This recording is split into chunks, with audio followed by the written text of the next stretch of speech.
ఆకాశం వైపు చూస్తూ ఉండిపోయాడు. అక్కడ క్షితిజ సమాంతరాన్ని అడ్డుకుంటూ కొన్ని వందల గజాలను మాత్రమే దృశ్యమాన్యతను పరిమితం చేస్తూ మేఘాల కిందకు వేలాడదీయబడ్డాయి. కొన్ని నిమిషాలు గడిచిపోయాయి. అప్పుడు జోయల్ యొక్క మానసిక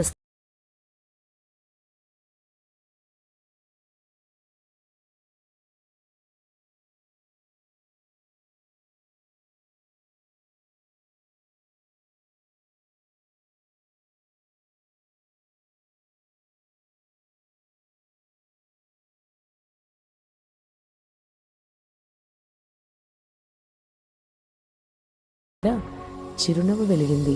ఇదంతా 121 కీర్తనలో కీర్తనాకారుడు గానం చేయడాన్ని మనకు జ్ఞాపకం చేస్తుంది కదా.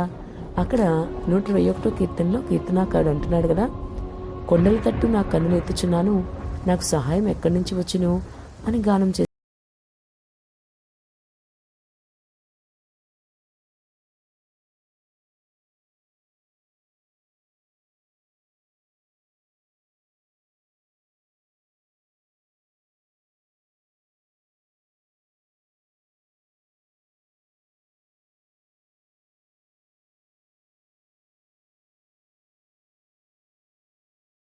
అన్వయత దేవుళ్లకు కట్టిన బలిపీఠాలతోనూ నిండి ఉన్నాయి.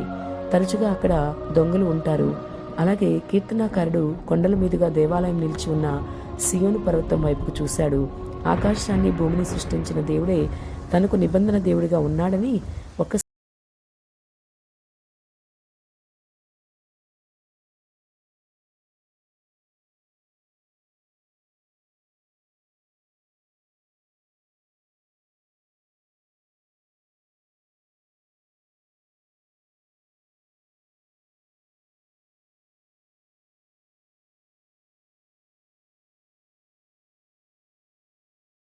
అంతేకాక ఇంకెప్పటికీ కూడా, ఈ రోజునే కాదు ఇంకెప్పటికీ కూడా మీ రాకపోకలను గమనించేవాడు ఆయనే అని కీర్తనాకారు 121 కీర్తన 8వ వచనంలో చాలా వివరంగా మాట్లాడుతున్నాడు.